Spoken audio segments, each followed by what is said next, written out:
Million subscribers, ప్రతిరోజు 1.5 పైగా views తో ప్రపంచవ్యాప్తంగా ఉన్న తెలుగు వారందరికీ చేరువైన మా ఆదాన్ ద్వారా మీ బిజినెస్ ను యాడ్స్ రూపంలో ప్రమోట్ చేసుకోండి. For more details contact this number. Hi viewers, welcome to Aadan మరోకోణం. నేను మీ ప్రసాద్. జత్వానీ కేసును మించిన కేసు శ్రీకాంత్ రీతులది. ఇంతకీ ఏం జరిగింది? గత 4 రోజులుగా విపరీతమైన కథనాలు వస్తున్నాయి కదా. అసలు ఏంటి అనేది మీకు క్లుప్తంగా ప్రతి ఒక్క అంశాన్ని తెలియజేస్తాను. దానికంటే ముందుగా అసలు ఈ కేసులకు సంబంధించిన పంచాయతీలు ఏంటి, ఒకదాని తర్వాత ఒకటి నాన్ స్టాప్ రీమిక్స్ లాగా వస్తున్నాయి కదా. మరి అప్పుడు పరిపాలన అంతా కూడా ఏ విధంగా జరిగింది అనేది మీ అభిప్రాయాన్ని ఒకే ఒక్క సెంటెన్స్లో ఖచ్చితంగా తెలియచేయండి. ఈ వివరాల్లోకి వెళ్ళినట్లయితే గత 2-3 రోజులుగా వస్తున్న వివాదం ఏదైనా ఉంది అంటే ఇదే శ్రీకాంత్ రీతుల కేసుకు సంబంధించింది. సుమారుగా 106 కోట్ల రూపాయల విలువ చేసే ఆస్తులు రాయించుకున్నారు అని చెప్పేసి సాక్షాత్తు సబ్ రిజిస్ట్రార్ అయినటువంటి ధర్మసింగ్ గారు ముఖ్యమంత్రి చంద్రబాబు నాయుడు గారికి లేఖ రాశారు. ఈ యొక్క కథాంశంలో మామూలు సినిమాల్లో కూడా అన్ని ట్విస్టులు ఉంటాయో లేవో తెలియదు, కానీ ఈ కథలో మాత్రం అంతకంటే ఎక్కువ ట్విస్టులు ఉన్నాయి. సరే, విషయం ఏంటి అంటే చేమకుర్తి శ్రీకాంత్ అలాగే రీతు చౌదరి అలియాస్ వనం దివ్య. యాక్చువల్గా రీతు చౌదరికి మరి నోటెడ్ నేమ్ ఏమో, అది వనం దివ్య తన పేరు. సో వీరిద్దరు భార్యాభర్తలు. అయితే ఈ చేమకుర్తి శ్రీకాంత్ ఎవరు అని అంటే జగన్మోహన్ రెడ్డి గారికి బినామీ అట. సో జగన్మోహన్ రెడ్డి గారికి బినామీ అయితే ఏం చేయాలి? ఈ విధంగా ఆస్తులు దోచేయాలి. అదే జరుగుతుంది. విజయవాడ, రాజమండ్రి, విశాఖపట్నం ఈ 3 ప్రాంతాల్లో కొన్ని వందల కోట్ల విలువ చేసే భూముల్ని వాళ్ళు రిజిస్ట్రేషన్ చేయించుకున్నారు. ఇక్కడ ముందుగా రిజిస్ట్రేషన్కి సంబంధించిన వ్యవహారం చూద్దాం. విజయవాడ గుణదల్లోని సబ్ రిజిస్ట్రార్ ఆఫీస్లో ఈ యొక్క భూమి రిజిస్ట్రేషన్ చేయించుకున్నారు. రిజిస్ట్రేషన్ చేయించుకునేటప్పుడు ఎవరైనా సరే మనం భూమి కొనేటప్పుడు లేకపోతే ఇంకా ఇతరత్ర పొలం కొనేటప్పుడు ఏం చేస్తాం? ఆ రిజిస్ట్రేషన్స్లో ఆ కాగితాలు ఉంటాయి కదా, పొలం డాక్యుమెంట్స్. ఆ డాక్యుమెంట్స్ గతంలో ఎవరివి? లింక్డ్ డాక్యుమెంట్స్ అంటారు. దానికి ముందు ఎవరివి? ఇవన్నీ కూడా ఉంటాయి. ఆ లింక్డ్ డాక్యుమెంట్ ఎప్పుడు ఉంది, ఏ సంవత్సరం, అది ఇది అన్నీ. ఇక్కడ ఈ శ్రీకాంత్ ఏదైతే కొనుగోలు చేసిన భూములకు సంబంధించిన అంశం ఉందో చాలా విచిత్రమైంది. ఎక్కడ ఎప్పుడు జరిగి ఉండదు. అది ఎట్లాగంటే అతను రిజిస్ట్రేషన్ చేయించుకున్న తేదీ తన పేరు మీద, అట్లాగే దీనికి ముందు లింక్ డాక్యుమెంట్ ఉంటుంది. అది 1 సంవత్సరం క్రితమో లేదా 6 నెలల క్రితమో, పోనీ తక్కువ 1 నెల రోజుల క్రితమో, 1 వారం రోజుల క్రితమో జరిగి ఉంటుంది కదా. ఆ లింక్డ్ డాక్యుమెంట్ రిజిస్ట్రేషన్ కూడా అదే రోజు జరిగింది. అంటే చూడండి ఎంత దారుణాతి దారుణమో. అంటే ఇక్కడ దీనిని బట్టి ఆ రిజిస్ట్రార్ని బెదిరించి ఈ విధంగా రిజిస్ట్రేషన్లు చేయించేశారు. ఎందుకని? అధికారంలో ఉన్నాం కాబట్టి మేము చెప్పినట్టే చెయ్యాలి. సరే, వీరు ఈ ధర్మసింగ్ అనే రిజిస్ట్రారు ఫస్ట్ లొంగల ఏంటి, నేను చేయను, నిబంధనలకు విరుద్ధం. ఇప్పుడు నేను చెప్పాను కదా, నిబంధనలకు విరుద్ధం ఎలా ఉంటుంది అంటే లింక్డ్ డాక్యుమెంట్ అదే రోజు రిజిస్ట్రేషను, వీళ్ళు రిజిస్ట్రేషన్ చేయించుకునేది కూడా అదే రోజు. అంటే అది నిబంధనలకు విరుద్ధం కాదా? దొరికిపోయినట్లు కాదా? భవిష్యత్తులో ఆయన కెరీర్ పోయినట్టేగా. మరి ఆయన నేను చేయనంటే అప్పుడు ఒక ప్లానింగ్ అనమాట. ఆ ప్లానింగ్ ఎట్లా ఉంటుందో తెలుసా? జగన్మోహన్ రెడ్డి గారు ఇంతకుముందు ప్రెస్ మీట్లు పెట్టి ఒకటి మాట్లాడారు, ఆర్గనైజ్డ్ క్రైమ్ అనే పదం. ఆ ఆర్గనైజ్డ్ క్రైమ్ అంటే ఏదైనా సరే మనం ఒక క్రైమ్ చేసేటప్పుడు ఒక పక్కా ప్లానింగ్తో ఎవరు ఎక్కడ ఏం చేయాలి అని ఒక స్కెచ్ ఉంటుంది. అదే ఆర్గనైజ్డ్ క్రైమ్. ఇప్పుడు చెప్తాను ఆర్గనైజ్డ్ క్రైమ్ అంటే ఏంటో కూడా. సో ఇప్పుడు ఫర్ ఎగ్జాంపుల్ ఇప్పుడు మనకి ఇక్కడ ధర్మసింగ్ అనేవారు ఉన్నారు. అసలు మీరు వీళ్ళ ప్లానింగ్ ఎట్లా ఉంటుంది అంటే పోలీసులు ఆఫ్లైన్లో చెప్తున్నా మీకు. ఒక వ్యక్తి ఉన్నారనుకోండి, అంటే ఒక అధికారు లేక ఒక వ్యాపారు ఎవరైనా ఉంటే అతను ఏం చేస్తారంటే ఒక మంచి అందంగా ఉన్న అమ్మాయిని అక్కడికి పంపించడం అంటే అట్లా మామూలు పరిచయం పెంచుకున్న తర్వాత కొంచెం తేడాగా అక్కడ ఆ అమ్మాయి అతనితో చనువుగా వ్యవహరించాలి, కొంచెం ఎక్స్పోజ్ చేసేటట్లుగా, ఏదో ఈ అమ్మాయి ఏదో ఆఫర్ చేస్తున్నట్లుగా వాళ్ళకి అన్నట్టుగా, అంటే ఇండైరెక్ట్గా ఇండికేషన్ అనమాట అది. సో అతను ఏమనుకుంటాడు, సాధారణంగా ఏ మగవాళ్ళకైనా కానీ ఇట్లాంటివి కొంచెం టెంప్ట్ చేస్తే బాగుంటుంది. ఇప్పుడు మామూలుగా మనం అనుకుంటూ ఉంటాం చూసారా, హనీ ట్రాప్. ఈ హనీ ట్రాప్ లాంటిది అనమాట ఈ వ్యవహారం. సో ఆ విధంగా టెంప్ట్ చేసి ఏదో ఒక రకంగా, ఇప్పుడు మగవాళ్ళ వీక్నెస్లు ఉంటాయి కదా, ఆ వీక్నెస్ల మీద దెబ్బ కొట్టాలి. ఒక్కొక్కడికి ఒక వీక్నెస్ ఉంటుంది. మ్యాక్సిమం లేడీస్ వీక్నెస్ ఉన్నవాళ్ళు ఉంటారు కాబట్టి సో దీన్ని వజ్రాయుధంగా వాడేసి దాన్ని, అంటే ఈ అమ్మాయి కొంచెం టచింగ్లు ఎట్సెట్రా చేసేసి దాన్ని అలా చేసుకున్న తర్వాత వీళ్ళు సరే ఎక్కడైనా పర్సనల్ కలుద్దామని ఇంకోటి పరిచయాలు పెంచేయటం, ఇది జనరల్గా వీళ్ళు వేస్తున్న వ్యూహం చెప్తాను మీకు.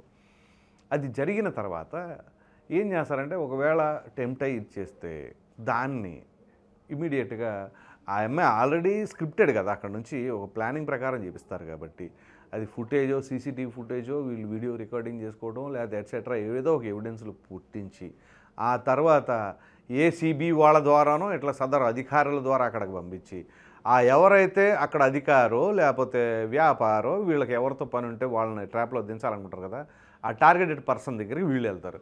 ఏంటి మీరు ఎలా చేస్తున్నారు అలా చేస్తున్నారు, మా దగ్గర ఇన్ఫర్మేషన్ ఉంది అని చెప్పేసి వాళ్ళు బెదిరించడం. ఈ బెదిరించినప్పుడు ఇంక వాళ్ళు ఏం చేస్తారు, ఆటోమేటిక్గా వీళ్ళ కంగారు. ఎందుకంటే అతనికి ఉన్న ప్రొఫైల్ ఇదంతా కూడా అనవసరంగా నేను పుసికిన టెంప్ట్ అయిపోయానా లేకపోతే ఇట్లాంటివి జరిగిందా అని చెప్పేసి అది అతను అనుకున్నప్పుడు ఇక్కడ వీళ్ళు అట్లా బెదిరించడమే కాకుండా ఈ విధంగా ఆ ఇంట్లో వాళ్ళ దగ్గరికి కూడా వెళ్ళి వాళ్ళకి చెబుతాము అని మళ్ళీ ఇతను బెదిరించడమే కాకుండా మీ పరువు అంతా పోతుంది, నడి రోడ్డు మీద పడిపోతారు అని చెప్పేసి బెదిరించడం. ఈ ధర్మసింగ్ విషయంలో కూడా ఇట్లాంటిదే చేసి చివరికి ఆ ఇంట్లో కుటుంబ సభ్యుల దగ్గరికి కూడా వెళ్ళి మీ పరువు అంతా పోతుంది అని చెప్పేసి అనేసరికి ఇక మీకు ఎటువంటి పరిస్థితి తీసుకొస్తామో తెలుసా. డాక్టర్ సుధాకర్ ఉన్నారు, మీకు గుర్తుందా? కోవిడ్ టైంలో మాస్క్ అడిగిన డాక్టర్, ఆయన ప్రభుత్వ డాక్టర్. చివరికి ఆయన పిచ్చోడుగా ముద్రేసి ఆయన చనిపోయే స్థాయికి తీసుకెళ్ళారు చూసారా, ఆ తరహా పరిస్థితి నీకు తీసుకొస్తాం అని చెప్పేసి మానసికంగా వాళ్ళ ఇంట్లో కుటుంబ సభ్యులని కృంగదీసేసి వాళ్ళు మదన పడుతున్న సమయంలో ఇంకొక పర్సన్ వస్తాడు. ఆ ఇంకొక పర్సన్ ఎవరు, ఈ ఫెమిలియర్ పర్సన్స్ ఉంటారు కదా ప్రభుత్వానికి బాగా దగ్గరగా. ఫర్ ఎగ్జాంపుల్ ఈ కేసుకు సంబంధించి జగన్మోహన్ రెడ్డి గారి సోదరుడు ఉన్నారు కదా వైఎస్ సునీల్ రెడ్డి, అట్లాగే కేఎన్ఆర్ పిఏ, వాళ్ళు ఎంటర్ అయిపోతారు. సరే అధికారంలో ఉన్నాగా మీకేం ప్రాబ్లం లేదు మేము చూసుకుంటాం, ఇది క్లోజ్ చేసేద్దాం అది ఇది అని చెప్పేసి అప్పుడేంటి అమ్మయ్య సరే ఎట్లా వీళ్ళు క్లియర్ చేస్తానంటున్నారు కదా, ఇక అప్పుడు తప్పదు. ఒకటి వీళ్ళు చెప్పినట్లుగా అక్కడ వినాలి. ఆ రిజిస్ట్రేషన్ ఇప్పుడు ఈ కేసుకు సంబంధించి రిజిస్ట్రేషన్స్ అవి చేశారనుకోండి, ఇక ఈ పంచాయతీలు ఏముండవు. సో అప్పుడు అధికారుల సైడ్ నుంచి ఒత్తిడి తీసుకొస్తా మేము రిలీఫ్ ఇచ్చేవాళ్ళం ఉన్నామని చెప్పేసి అంటే టోటల్గా ఇక్కడ ఎన్ని టీమ్స్ పనిచేస్తున్నాయి, 3. హనీ ట్రాప్కి ఒకటి, ఆ తర్వాత ఒత్తిడి తీసుకొస్తానికి ప్రభుత్వ అధికారులు ఏసీబీ వాళ్ళని వీళ్ళని పోలీసులని ఇటు ద్వారా ఒత్తిడి, ఆ తర్వాత ప్రభుత్వంలోని పెద్దలు ఇక్కడ దిగటం. సో ఈ విధంగా చేసేసి అక్రమంగా రాయించుకుంటారు. చూడండి ఎంత బ్రహ్మాండమైన స్క్రీన్ ప్లే ఉందో అర్థం చేసుకున్నారా ఇప్పుడు. సో ఇప్పుడు ఆ శ్రీకాంత్ రీతు చౌదరికి వాళ్ళ పేరు మీద ఈ యొక్క 106 కోట్ల విలువ చేసే డాక్యుమెంట్స్ రిజిస్ట్రేషన్ చేస్తే ఇక్కడ సాధారణంగా మనీ ట్రాన్సాక్షన్ జరుగుతుంది కదా, ఇందులో ఒక్క చోట కూడా ఆయన పాన్ కార్డ్ నెంబర్ లేదు అని అంట. సాధారణంగా ఎవరైనా సరే బ్యాంక్ ట్రాన్సాక్షన్స్ చేసేటప్పుడు ఒక 50,000 రూపాయలు డిపాజిట్ చేయాలి అన్నా సరే పాన్ కార్డ్ తప్పనిసరి యాజ్ పర్ రూల్స్. మరి అటువంటిది ఇక్కడ ఇన్ని కోట్ల విలువైన ఆస్తులు జరుగుతూ ఉంటే ట్రాన్సాక్షను పాన్ కార్డ్ నెంబర్ కూడా అక్కడ లేదు అని అంటే ఇక చూడండి ఏ స్థాయిలో చేశారో వీళ్ళు. సో ఆ విధంగా చేశారు. ఇప్పుడు ఆ చేమకుర్తి శ్రీకాంత్ అనే వ్యక్తి అప్రూవర్గా మారాలి అని చెప్పేసి ఆయన అనుకుని ఈ వాస్తవాలన్నీ బయట పెడుతున్నాడు. పైగా ఇక్కడ ఆ రీతు చౌదరి తన పేరు మీద కూడా భూములు ఉన్నాయంట, ఆమెమో నా పేరు మీద ఉన్నట్టు నాకే తెలియదని ఆమె అంటది. అసలు ఏంటి కథ అంతా, ఎటు నుంచి ఇటు తిరుగుతుంది, ఏం జరుగుతుంది అసలు ఎవరికి అర్థం కావట్లా. సో అంటే ఇక్కడ ఆస్తులని ఎలా పడితే అలా దోచేసుకోవటమే. భూములు ఒకటి కాదు రెండు, ప్రభుత్వ భూములు కావచ్చు, ఆ భూములు కావచ్చు.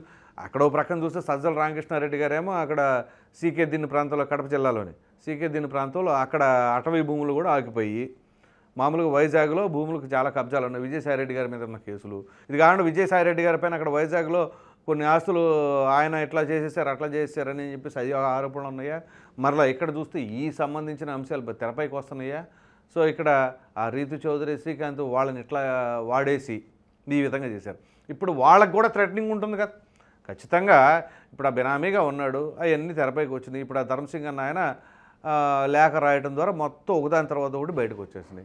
సో ఇట్లా ఎక్కడికక్కడ ప్రజల సొమ్ముని లేదా ప్రభుత్వ సొమ్ములని ఆ విధంగా దోచేశారు, ఆ యొక్క ఆస్తులని ఇట్లా వాళ్ళు స్వాధీనపరుచుకున్నారు అని అంటే ఇంకా చెప్పండి, మీరే చెప్పండి ఎవరి ప్రభుత్వ పరిపాలనలో ఏ విధంగా ఉన్నాయి. ఎప్పుడైనా సరే గతంలో ఒక పార్టీ అధికారం కోల్పోయిన తర్వాత వాళ్ళపైన ఇన్ని కేసులు నమోదయ్యిందా, ఇన్ని అవినీతి ఇన్ని అక్రమాలకి జరిగినాయి అని చెప్పేసి ఎప్పుడైనా సరే బయటపడ్డారా? అధికారులు ఎంతమంది బలైపోయింది ఎప్పుడైనా ఉన్నదా? మరి ఒక్క జగన్మోహన్ రెడ్డి గారు 5 ఏళ్ల పరిపాలన పూర్తి అయిపోయేసరికి ఇవన్నీ ఎలా బయటకు వస్తున్నాయి? పోనీ ఇప్పుడు ఈ ధర్మసింగ్ అనే వ్యక్తి అతను లేఖ రాయటం ద్వారా వచ్చిందే కదా, లేదా వేరే వాళ్ళు చేశారా? అంతెందుకండి, కాకినాడ పోర్టుకు సంబంధించింది దాన్ని కూడా బెదిరించి రాపించుకున్నారని చెప్పేసి కేవీ రావు గారు లేఖ రాస్తే కదా బయటపడింది.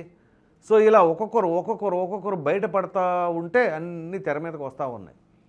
సో ఇప్పటికైనా ప్రభుత్వం కూడా చేయవలసింది ఏంటి అంటే, ఇట్లా ఒత్తిడిలకు గురయ్యి ఇబ్బంది పడ్డ అధికారులు ఎవరైతే ఉన్నారో వాళ్ళందరూ ఒకసారి రండి అని చెప్పేసి ప్రభుత్వం కనుక ఒక అనౌన్స్మెంట్ ఇస్తేనేమో అప్పుడు ఎంతమంది బాధితులు ఉన్నారో బయటకు వస్తారో తెలుస్తుంది. ఎందుకంటే ఇది సాదాసీదా వ్యవహారం కాదు, ప్రతి ఒక్కరూ ఇబ్బంది పడుతూ ఉన్నారు. ఇంట్లో కుటుంబ సభ్యులు మానసికంగా చింతిస్తూ ఉన్నారు. సో ఇన్ని ఒత్తిడికి గురి చేసి అసలు ఏం చేద్దామని రాష్ట్రాన్ని ఓ ప్రక్కన ఆర్థికంగా కుదేలైపోయి ఉంటే ఆ కుదేలైపోయిన రాష్ట్రాన్ని కూడా రాబందుల్లాగా పీక్కు తింటాం అన్నట్లుగానే ఉంది ఈ వ్యవహార శైలి చూస్తూ ఉంటే. సో కాబట్టి ఇక్కడ ఈ కేసుకు సంబంధించి ట్విస్టుల మీద ట్విస్టులు. సో మనం కాదంబరి జత్వాని కేసులో చూసాం అక్కడ ఏం జరిగింది ఏంటి. మరి ఒక వ్యక్తి ఈఎం మీద కేసు ఎందుకు పెట్టారు, ఆ కేసు పెడతానికి ఎవరి మీద కేసు పెట్టింది అది విత్డ్రా చేసుకుంటే ఈ కేసు తీసేస్తామని చెప్పేసి ఇట్లా ఎక్కడ చూసినా బెదిరింపు చర్యలే, బ్లాక్మెయిల్స్ అంతే. సో మొత్తం మీద మనం చెప్పుకోవాల్సి వస్తే మరి ఈ కేసుకు సంబంధించిన అంశంలో కూడా ఈ ఆస్తులు కూడగట్టుకోవడం ఎందుకని, ఎన్ని ఆస్తులు కావాలి ఒక మనిషి జీవించడానికి, విలాసవంతమైన జీవితం గడపాలి అంటే ఎన్ని వేల కోట్లు కావాలి? ఇక పోనీ ఏదో వ్యాపారాలు చేసి సంపాదించుకున్నారా, తెలివితేటలతో ఆదాయాన్ని పెంచుకున్నారా అని అంటే కాదు. ఈ తెలివితేటలైంది అక్రమాలు, అవినీతి, అన్యాయాలు, బెదిరింపులు, దాడులు ఇవి జరిగింది. సో ఓవరాల్గా చెప్పుకోవాల్సి వస్తే మరి దీనికి సంబంధించిన అంశం అయితే ప్రస్తుతం ఈ యొక్క ఇందులో హనీ ట్రాప్ ఉంది, అధికారులు ఇన్వాల్వ్ అయి ఉన్నారు, ఆ తర్వాత ప్రభుత్వ పెద్దలు వచ్చారు. సో ఇట్లా ఉంది. మరి చూద్దాం ఇక ముందు ఎట్లాంటి ట్విస్టులు ఉంటాయో ఏంటి. యాజ్ ఆఫ్ నో ఇప్పటికి వచ్చిన ఇన్ఫర్మేషన్ అయితే మాత్రం ఈ విధంగా జరిగింది అని నేను చెప్పేసి అయితే ఆయన లేఖ రాయటం, దాని తర్వాత జరిగిన అంశాలు కూడా ఇవి. మరి చూద్దాం ఇక ముందు ఏ విధంగా ఉండబోతుందండి. ఈ వీడియో కనుక మీకు నచ్చినట్లయితే లైక్ చేయండి, షేర్ చేయండి. అదేవిధంగా ఇప్పుడు ఏదైతే జత్వానికి మించిన కేసులాగా మారిన ఈ శ్రీకాంత్ రీతులది నేను చెప్పిన దానిపైన మీ విలువైన అభిప్రాయాన్ని కామెంట్ రూపంలో ఖచ్చితంగా తెలియజేయండి. మరిన్ని వీడియోస్ కోసం మన ఆధార్ ఛానల్ని సబ్స్క్రైబ్ చేయడం మాత్రం మర్చిపోకండి. Thank you.